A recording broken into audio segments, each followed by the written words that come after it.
On March 22, 1945, the air along the Rhine River pulsed with restless urgency. Outside the city of Krefeld, Germany, not far from the Dutch border, tanks rumbled and trucks maneuvered into position. Hammers struck, echoing through the cold air, while muffled voices relayed urgent commands over the radio. U.S. Army Lieutenant Colonel Clifford Simonson stood at the center of it all, absorbing the frenzy. As operations officer for this unit, it was his responsibility to ensure every moving part worked without flaw. 9 grueling months had passed since the D-Day invasion, and now the Allies faced their last major barrier crossing the Rhine River and punching into Germany's industrial core. Allied commanders expected the remnants of the German military to fight savagely, making a final desperate stand to hold their homeland, while barking orders to reposition one of the tanks. Simonson caught a distant, ominous sound, the steady hum of an aircraft engine. His gaze shot upward. A German reconnaissance plane was circling, dipping lower to get a clearer view. Without hesitation, Simonson ordered all movement to stop. His pulse quickened as he tracked the plane, silently hoping the Germans would see exactly what he wanted them to see: a vast Allied strike force poised for an imminent assault.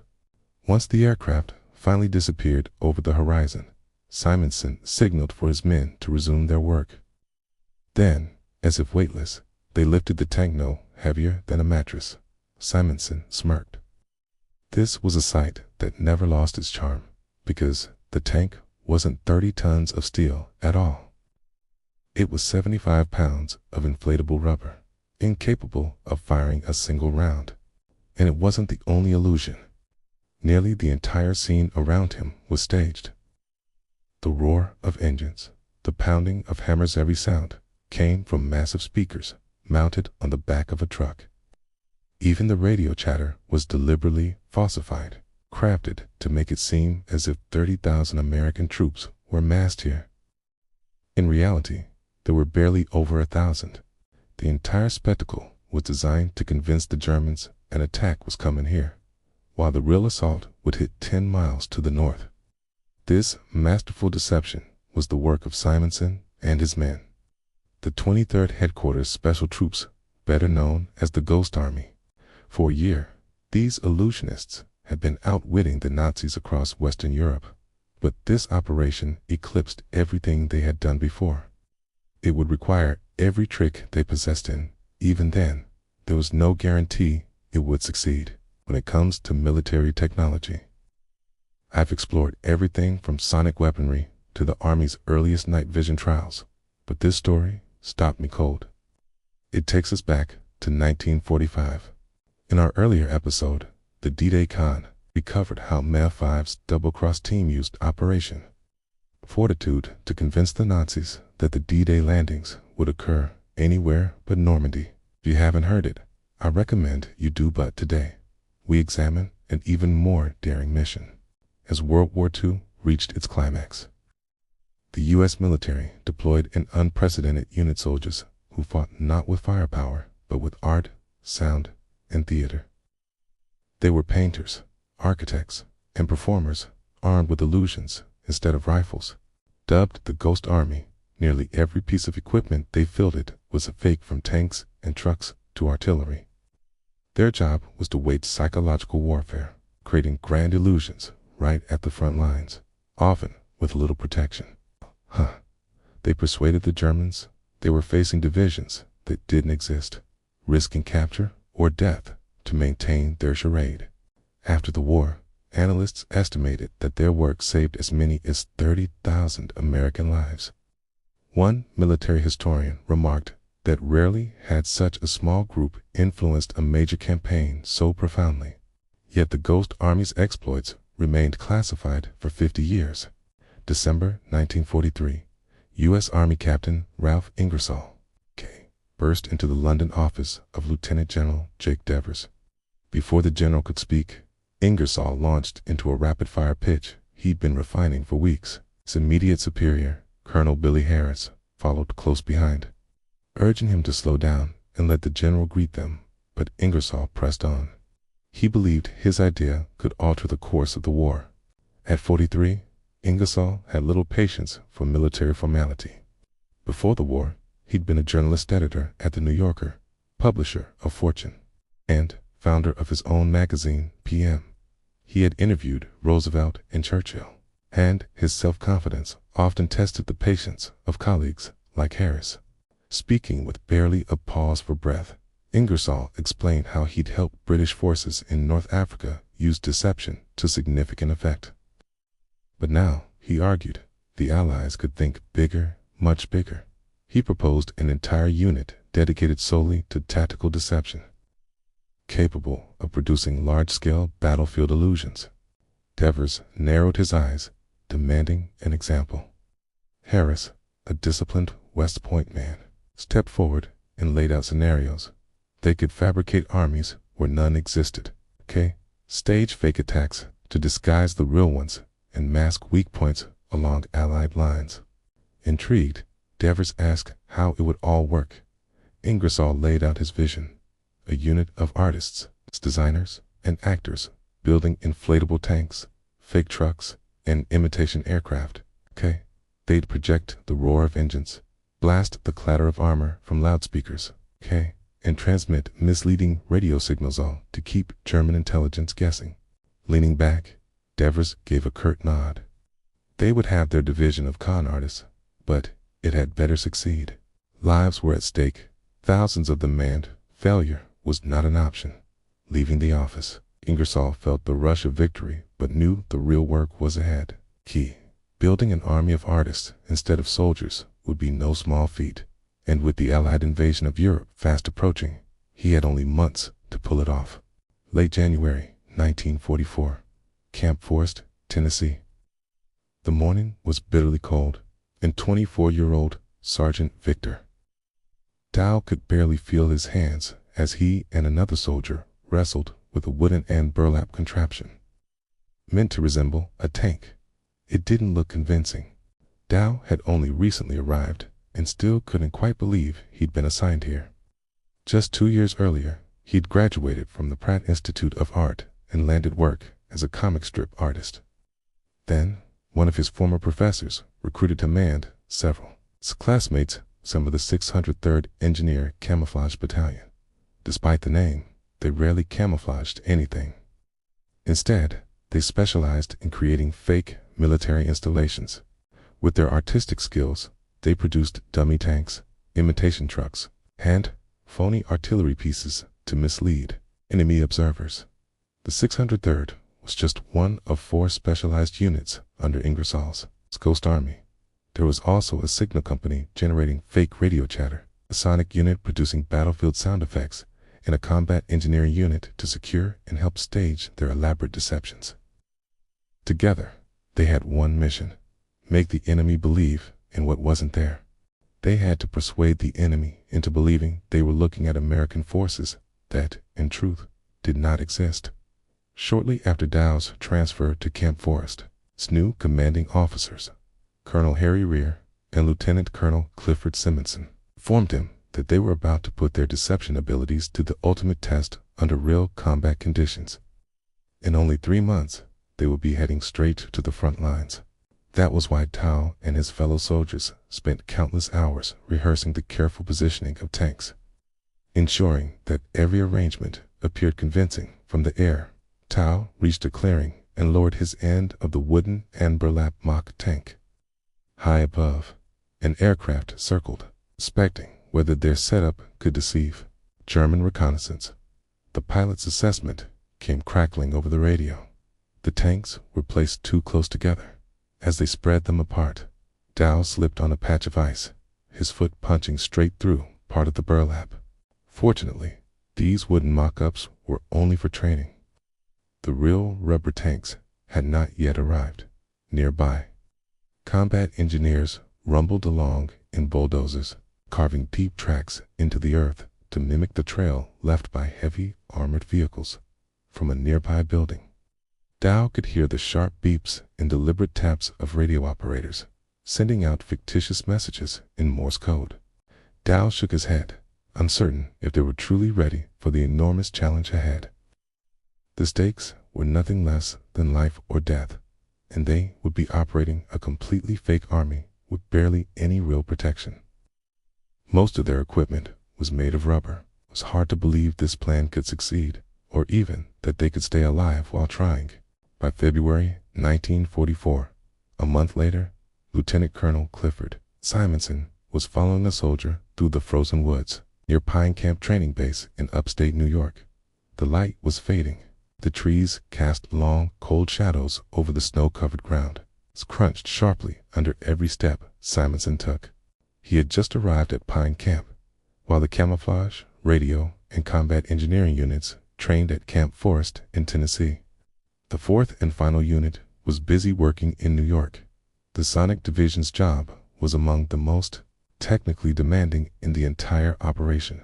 They were tasked with convincingly reproducing the sounds of a 30,000-man army. Simonson had come to assess how far their work had progressed.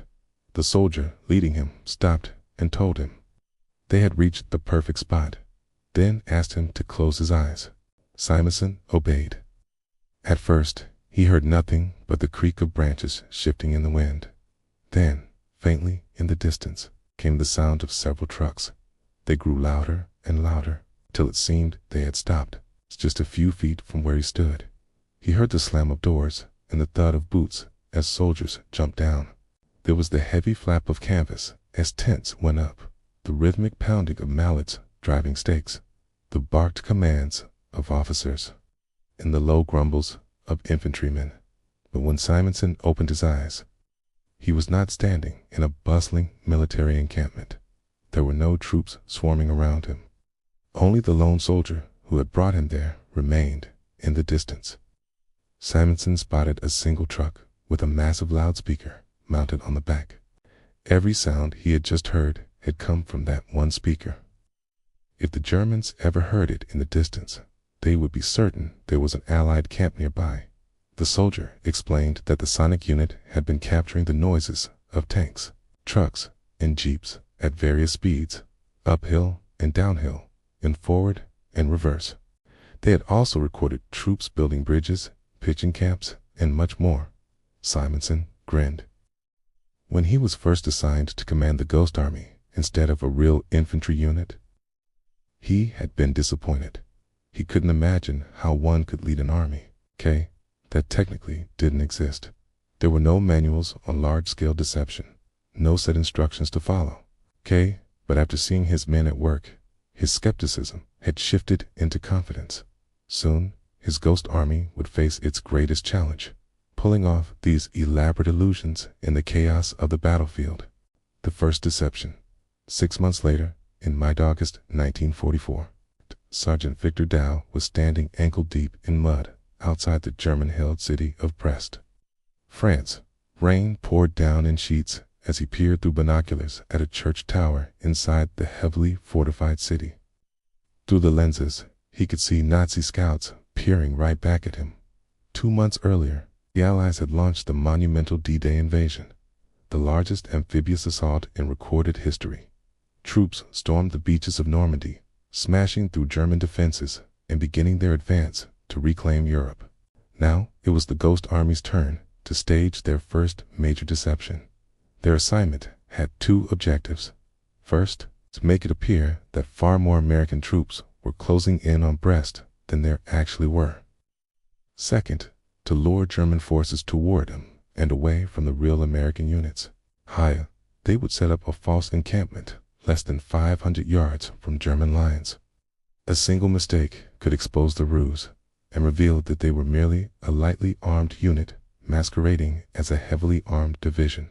If that happened, the Germans could wipe them out with ease. Tao and the others shivered in the cold, waiting for nightfall. When darkness finally came, Lieutenant Colonel Simonson gave the signal. Trucks with massive speakers mounted on their backs rolled into position. When switched on, the still night erupted with the clamor of tank engines, the clank of artillery shells, and the muffled curses of soldiers at work. Farther along the road, radio operators transmitted fake signals suggesting that a large convoy was on its way. Dow's camouflage unit began inflating the rubber tanks, enormous balloons painted and fitted over wooden frames to mimic the profile of tanks, crows, and jeeps. Up close, they looked like overgrown toys, but from a distance, they could pass for the real thing. At least, that was the hope. The downpour made the rubber slippery and hard to handle, but eventually they positioned over 50 of the dummy tanks to the north. American artillery began its bombardment. The Ghost Army joined the show, setting off fireworks near their fake gun emplacements to give the illusion of heavy shelling. Tao kept a sharp eye on the fake tank barrels. The rubber tended to sag after several hours, strooping in the middle, which could ruin the illusion if German spotters noticed. His task was to reinflate them before that happened. Suddenly, gunfire erupted from the church tower. Tao dove for cover. His pulse raced, but he was thrilled. The enemy's attention was fixed on them, exactly as intended. Now, survival was the only goal. For 3 straight nights, the Ghost Army endured enemy fire with barely enough real weapons to protect themselves. Still, they continued their performance, broadcasting the soundscape of an entire division, moving the dummy tanks under cover of darkness, and maintaining radio chatter as though thousands of troops surrounded the area. On August 24th, orders came to shift 500 yards to a new position. The next morning, Tao was in their new camp, hanging laundry to dry. He had just placed the last sock on the line when a distant rumble reached his ears. The plan had succeeded. The Germans had followed the phantom force, positioning their anti-tank weapons where the Ghost Army had been, far from the real American forces assembling to the north. But then, Tao spotted 5 American light tanks rumbling down the road. He froze. There weren't supposed to be any actual American troops here. The whole deception hinged on convincing the enemy that the attack would come from elsewhere. Yet, the tanks kept going, straight toward the position the Germans now had heavily fortified. Within moments, the air erupted with artillery, machine gun bursts, and mortar fire. Men screamed in pain as they were hit. In that instant, Tao realized the terrible truth. The deception hadn't just fooled the Germans. The American tank crews had also believed the Ghost Army's fake armor was genuine. They had advanced expecting heavy armor support, and now they were caught in the open with none. The enemy was tearing them apart, and there was nothing Tao or his men could do. He felt sick. Their mission had been designed to protect American lives, not cost them. Days later, Sergeant Tao pitched a tent outside a small village in western France. The German attack at Brest weighed heavily on him and the other artists soldiers for the first time. Some began to question whether their work was helping or harming the war effort. Tao walked to the center of camp, where Lieutenant Colonel Simonson had called the men together. The colonel addressed them, acknowledging the toll Brest had taken, but emphasizing that they had learned a vital lesson. From now on, all deceptions would be coordinated clearly with other American units. The higher command still had faith in them. Their assignment still stood, which meant the men of the Ghost Army had work left to do. Tao clenched his jaw, keeping any doubts buried deep inside. He knew there was no alternative. This was not art school anymore. This was the army. A month later, in late September 1944, Sergeant Tao sat near a campfire, working quietly on a sketch in the dense woods just beyond a small Luxembourg town. The riskiest mission yet. The Ghost Army had now been handed what was arguably their most dangerous operation to date. Their task was to persuade the Germans that an entire armored force, the formidable 6th Armored Division, was holding a 70-mile stretch of the American front line. In reality, that vast span of ground was completely undefended. Their mission: keep the illusion alive until real combat troops could arrive and secure it. But almost immediately, things began to unravel.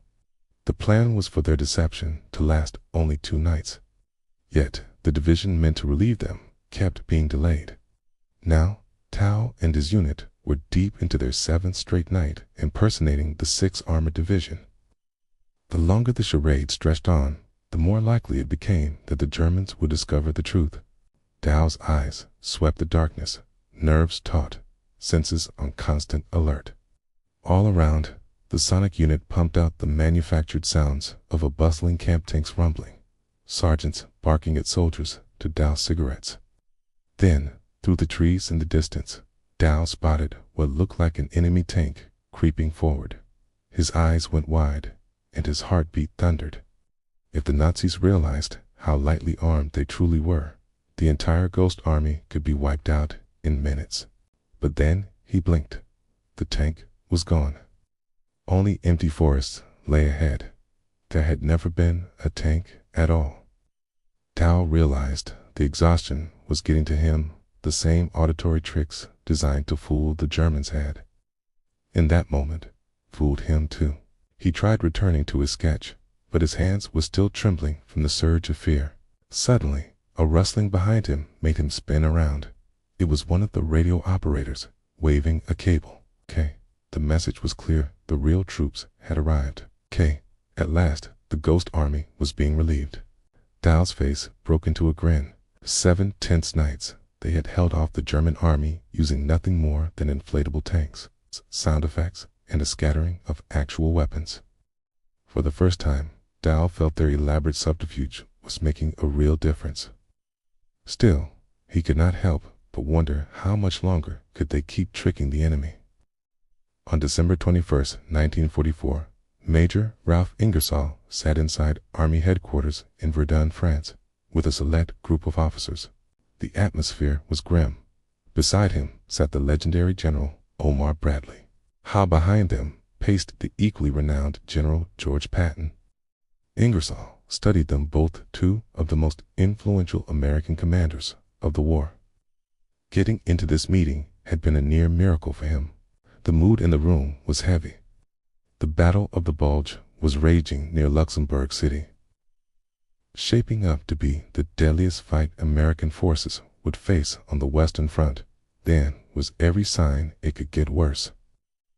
One entire division, the 101st Airborne, was trapped in the Belgian town of Bastogne, surrounded by German forces and running desperately low on ammunition and food. Supreme Allied Commander Dwight D. Eisenhower had ordered Patton to send 2 divisions to break through and rescue the 101st, but Patton had concerns. His troops would need to cross large stretches of open ground, making them easy targets for German guns. As the situation was debated, Bradley turned to Ingersoll. Could his Ghost Army help? Time was short. Those 8,000 paratroopers could not hold out much longer. Patton stopped pacing, fixed his gaze on Ingersoll, and waited for an answer. The major replied that yes, his men could do something, though the truth was, he had no clear plan in mind. Bradley gave him a hard look, but Ingersoll's mind was already racing. Then inspiration struck. The Germans relied heavily on intercepted Allied radio traffic to gauge enemy movements. What if they staged a deception using only radio? No inflatables, no sound effects, just skilled radio operators imitating the real operators from Patton's divisions. It would replicate every operator's unique style, even down to slang and Morse code rhythm, so transmissions sounded authentic. Ingersoll's team could transmit messages implying the troops were retreating, suggesting to German intelligence that no attack was coming. Bradley frowned.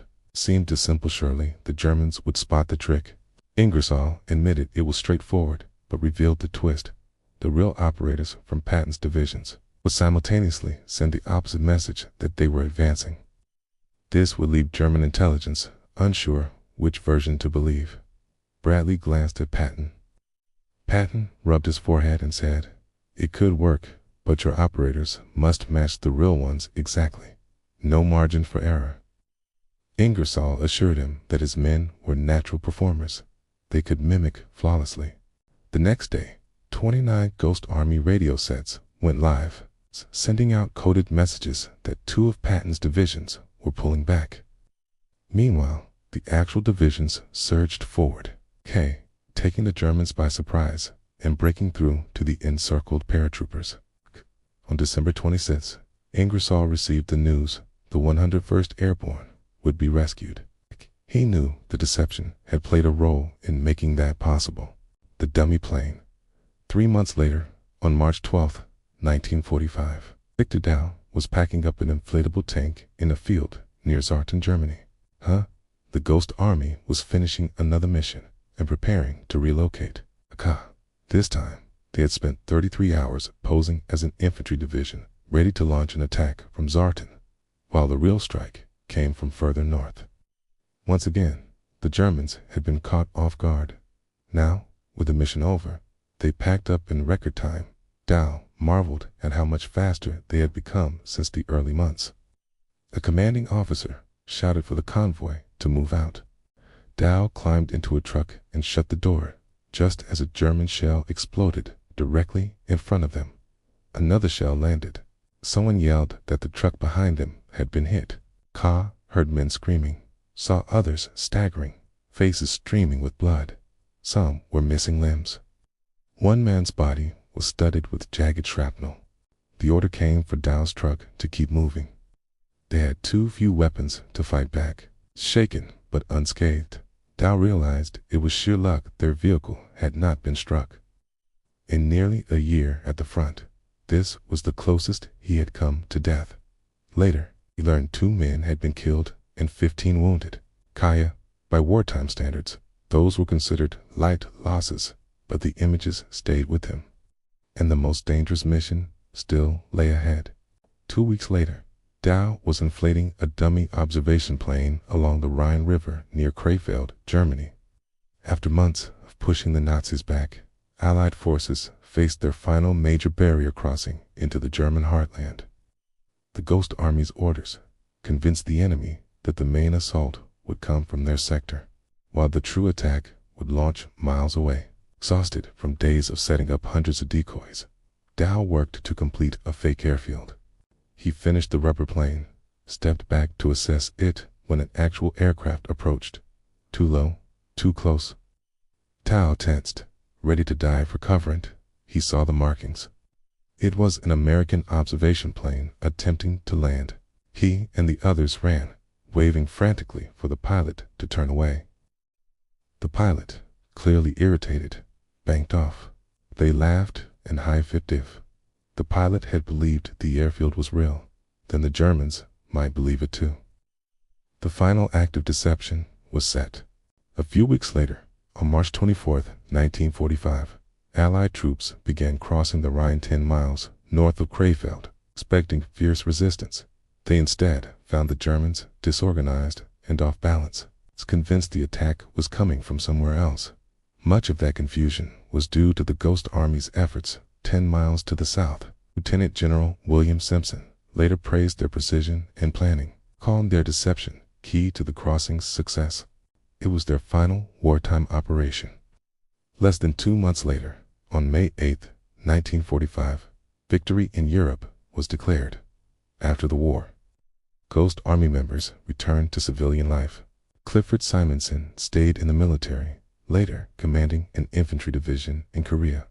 Many others returned to the arts. Victor Dow illustrated 20 books, countless ads, and spent 15 years in fashion illustration.